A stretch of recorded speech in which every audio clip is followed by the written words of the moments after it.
Hi friends, അപ്പോൾ ഇന്നത്തെ video എന്ന് പറയുന്നത് റവ കൊണ്ടുണ്ടാക്കുന്ന ഒരു ചിപ്സാണ്. ഇതിനു വേണ്ടി അധികം ഇൻഗ്രീഡിയൻസ് ഒന്നും നമുക്ക് ആവശ്യമില്ല. റവ വേണം, പിന്നെ ആവശ്യത്തിനുള്ള ഉപ്പ് വേണം, അതുപോലെ കുറച്ച് മുളക് പൊടി വേണം, പിന്നെ വറുക്കാൻ ആവശ്യത്തിനുള്ള എണ്ണ. ഇത് നമുക്ക് കുട്ടികൾക്ക് വൈകുന്നേരം ഈവനിങ് സ്നാക്സ് ആയിട്ട് കൊടുക്കാൻ പറ്റുന്ന നല്ലൊരു ചിപ്സാണിത്. അപ്പോൾ എല്ലാവരും ഒന്ന് ട്രൈ ചെയ്ത് നോക്കുക. ഇനിയിപ്പോൾ നമുക്ക് റവ ചിപ്സ് എങ്ങനെയാണ് തയ്യാറാക്കുന്നതെന്ന് നോക്കാം. ഇപ്പോൾ ഞാൻ ഒരു കപ്പ് റവ എടുത്തിട്ടുണ്ട്. നമ്മൾ സാധാരണ ഉപ്മാ എല്ലാം ഉണ്ടാക്കുന്ന റവ, അത് ഞാൻ ജാറിലോട്ട് ഇട്ട് കൊടുക്കുകയാണ്.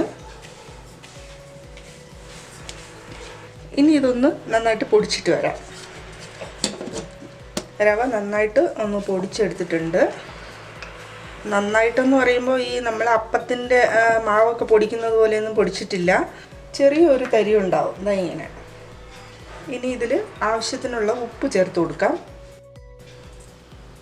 അടുത്തത് മുളക് പൊടിയാണ്. മുളക് പൊടി 1 സ്പൂൺ ചേർത്ത് കൊടുക്കാം.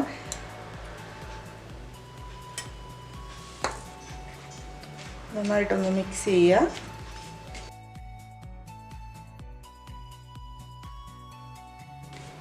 ഒരുപാട് ഇൻഗ്രീഡിയൻസ് ഒന്നുമില്ല, നമുക്ക് വേഗം ഇത് തയ്യാറാക്കി എടുക്കാൻ പറ്റും. അതുപോലെ തന്നെ കുട്ടികൾക്ക് ഇത് നന്നായിട്ട് ഇഷ്ടപ്പെടും. നല്ല ക്രഞ്ചി ആയിട്ടുള്ളൊരു ചിപ്സാണിത്. വെള്ളം ഒഴിക്കുമ്പോൾ ശ്രദ്ധിക്കുക, കുറേശ്ശെ ഒഴിച്ചിട്ട് ഇത് ഒന്ന് കുഴച്ചെടുക്കുക. നമ്മൾ പൂരിയുടെ മാവൊക്കെ കുഴയ്ക്കുന്ന ഒരു കൺസിസ്റ്റൻസി ഇല്ലേ, അതുപോലെ ഇതൊന്ന് കുഴച്ചെടുക്കണം.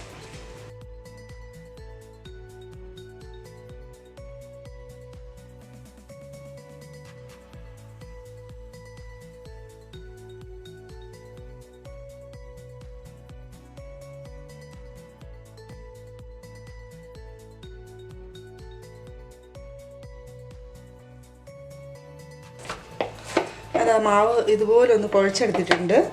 ഇനിയിപ്പോൾ ഇതിൽ നമ്മൾ ഒരു ചെറിയ സ്പൂണിന് അളവിന് എണ്ണ ഒഴിച്ച്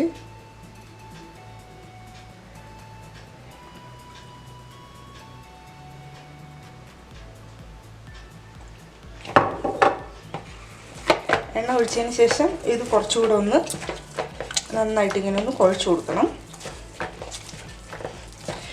എന്താണെന്ന് വെച്ചാൽ ഇത് 10 മിനിറ്റ് നമ്മൾ റെസ്റ്റ് ചെയ്യാൻ വെച്ചതിന് ശേഷമാണ് നമ്മൾ ചിപ്സ് വറുക്കുന്നത്. അപ്പോൾ നമ്മുടെ മാവ് ഉണങ്ങി പോകാൻ പാടില്ല കേട്ടോ. അതിനാണ് നമ്മൾ ഈ എണ്ണ ഒഴിച്ചിട്ട് ഇങ്ങനെ ഒന്ന് മിക്സ് ചെയ്ത് വെക്കുന്നത്. മാവ് റെഡിയായി. അപ്പോൾ 10 മിനിറ്റ് ഇതിങ്ങനെ ഒന്ന് റെസ്റ്റ് ചെയ്യട്ടെ.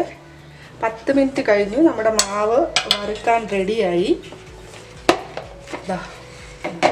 ഇനി ഇത് കുറച്ചൊന്ന് നന്നായിട്ടൊന്നിങ്ങനെ ഒന്ന് കുഴച്ചെടുക്കാം. ഇനിയിപ്പോൾ ഇതിൽ നിന്ന് കുറച്ച് മാവ് ഇങ്ങനെ എടുത്തിട്ട് നമ്മൾ ചപ്പാത്തിക്കൊക്കെ ഉരുള ഉരുട്ടുന്ന പോലെ ഉരുട്ടിയിട്ട് കൗണ്ടർ ടോപ്പിൽ കുറച്ച് മാവ് സ്പ്രെഡ് ചെയ്ത് കൊടുക്കുക. മൈദയോ ഗോതമ്പോ എന്താണെന്ന് വെച്ചാൽ നമുക്ക് സ്പ്രെഡ് ചെയ്ത് കൊടുക്കാം. ഇനി ഇതൊന്ന് നന്നായിട്ട് പരത്തിയെടുക്കണം. വളരെ തിന്നായിട്ട് തന്നെ ഇത് പരത്തിയെടുക്കാൻ ശ്രദ്ധിക്കുക.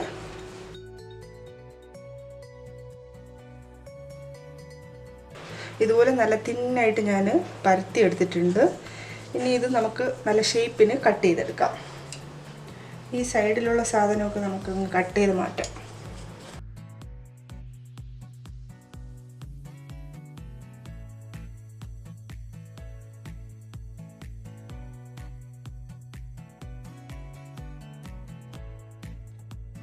ഓക്കെ, അപ്പോൾ ഇതെല്ലാം ഞാൻ ഇതുപോലെ കട്ട് ചെയ്തെടുത്തിട്ടുണ്ട്. ഇനി നമുക്കിതൊരു പ്ലേറ്റിലോട്ട് മാറ്റി വെക്കാം.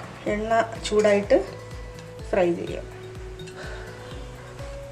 അപ്പോൾ ഞാനിതാ എല്ലാം പരത്തി ഇതുപോലെ കട്ട് ചെയ്തെടുത്തിട്ടുണ്ട്. ഇനി ഇതാ എണ്ണ ചൂടായിട്ടുണ്ട്. ഇനി നമുക്കിത് ഫ്രൈ ചെയ്യാം.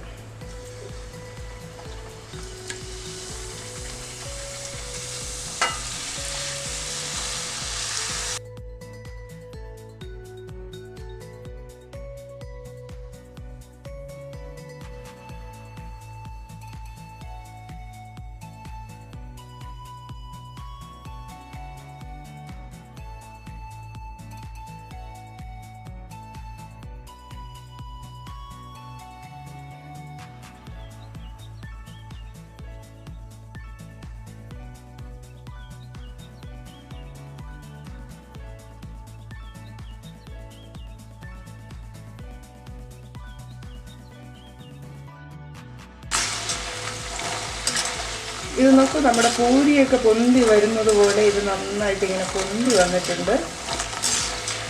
നല്ല ക്രഞ്ചി ആയിട്ടോ ഇത് കഴിക്കാനായി. നല്ല കിലുകിലാന്ന് സൗണ്ട് കേൾക്കും ഇത് ഒന്ന് ഫ്രൈ ആയി വരുമ്പോൾ. അപ്പോൾ നമ്മുടെ ചിപ്സ് റെഡിയായി. ഇനി നമുക്ക് ഒരു ടിഷ്യൂ പേപ്പറിലോട്ട് കോരി വെക്കാം.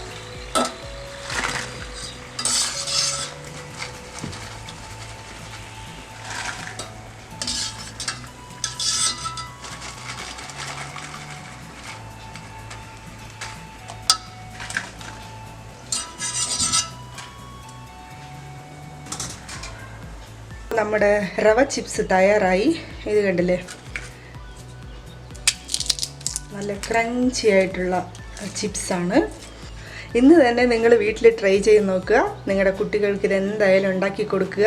കുട്ടികൾക്ക് എന്തായാലും ഇഷ്ടപ്പെടും. അത്രയും നല്ല ടേസ്റ്റാണ് ഇതിന്. അതുപോലെ തന്നെ ക്രഞ്ചി ആയിട്ടുള്ളൊരു ചിപ്സാണിത്. വളരെ വേഗം നമുക്ക് ഉണ്ടാക്കിയെടുക്കാൻ പറ്റും. കണ്ടില്ലേ നിങ്ങൾ, 3 ഇൻഗ്രീഡിയൻസ് മാത്രമേ ഉള്ളൂ ഇതിന്. ഇതൊരു 8 കണ്ടെയ്നറിലിട്ട് ഒരു 3-4 ദിവസം നമുക്ക് സ്റ്റോർ ചെയ്ത് വെക്കാനും പറ്റും. അപ്പോൾ ഈ റെസിപ്പി നിങ്ങൾക്ക് ഇഷ്ടമായെങ്കിൽ ഒന്ന് സബ്സ്ക്രൈബ് ചെയ്യണേ. അതുപോലെ തന്നെ ഷെയർ ചെയ്യാൻ മറക്കരുത്. പിന്നെ കമൻസുകൾ ഇടാനും മറക്കരുത്. അടുത്തൊരു റെസിപ്പി ആയിട്ട് വരുന്നവരെ ടേക്ക് കെയർ, ബൈ.